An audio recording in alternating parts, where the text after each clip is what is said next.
And many are doing everything they can to lure in new customers and, of course, keep the ones they have coming back. That's a perfect sequel to our next guest. We're joined now by 3rd District Congressman Steve Womack. Congressman, welcome to 4029. Thank you, Craig. Angela, it's great to be here. Good to have you. We're glad. Well, we're going to get right to the questions. We're technically not in a double recession, but some of our viewers would beg to differ. They say it feels like a recession.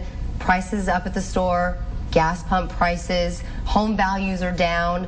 Some people are still without a job. I mean, these are the problems. The stock market's a roller coaster. What can you say, or more importantly, what are you going to do to offer advice to these constituents? What are you going to do for them? Well, first of all, everything you've spoken about, we're hearing that there's no question about the fact that the economy is in a terrible situation. And this Congress understands that, despite what a lot of people hear, that Congress has gone home now and taken some kind of a vacation.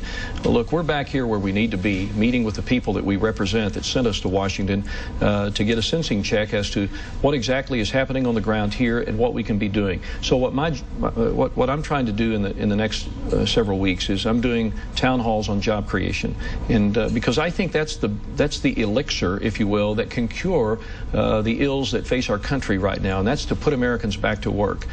So we have to become a more productive nation, and the way to do that is to remove the uncertainty. We got a great cloud of uncertainty out there facing the job creators today. You bet. You know, the debt crisis that we had came down to the wire, as you well know. You were there in Washington.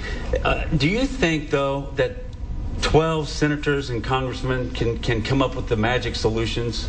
Well, under normal circumstances, Craig, I would say that I'd be more pessimistic about that. But there's one thing about the Budget Control Act that created this super commission, this super committee, if you will, that's different than in the past, and that is the word sequestration.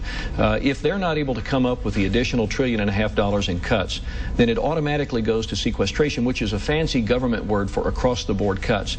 50% of those cuts would come in the security arena, and the other 50% in the non-security arena, and only 2% could come out of Medicare, and that would only affect payments to providers. So because of the threat of sequestration, I think that this 6-member committee, or this 12-member committee, 6 on each side, is going to have to come up with the answer to $1.5 trillion or more in cuts. Okay, we'll see what happens. Now, our Facebook friends have been posting questions all day long for you.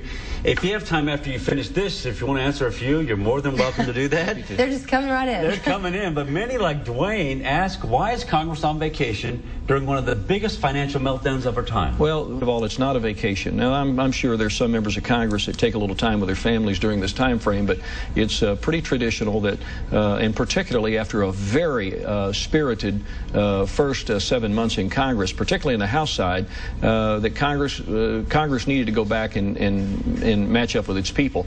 But look, if you're doing what I'm doing, and I've been a pretty busy guy, town hall meetings in Fort Smith and Russellville this week, town hall meetings in Springdale and in Harrison next week, and I've got office hours here. I mean, it's important that we come back and be with our constituents. So we get criticized sometimes for being in Washington too much, and then when we come home to meet up with our constituents, we're criticized for being home too much. But we have to find that balance. But look, when we get back after Labor Day, it's going to be a crazy environment because, Craig, Angela, we're going to go right back into a continuing resolution discussion because the Senate hasn't produced a budget in over 2 years, and while the House has, nothing has been approved in the Senate, and so we're going to have to try to find a way to fund government after October 1st. So we're going to be back in that entire CR discussion that commanded all of the first part of the Congress. I have a quick question before we're going to have to wrap up, but when is the next town hall? When is the next meeting that constituents can actually come to you and talk to you? We have one. We have town halls on Wednesday and Thursday, and Wednesday I think is in Harrison.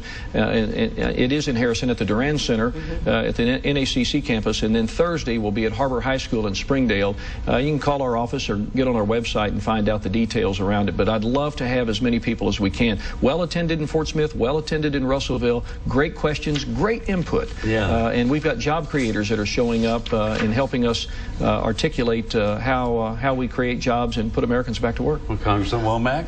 Thank you. Yeah, my pleasure. Thank you so much. Okay. Well, a new Fayetteville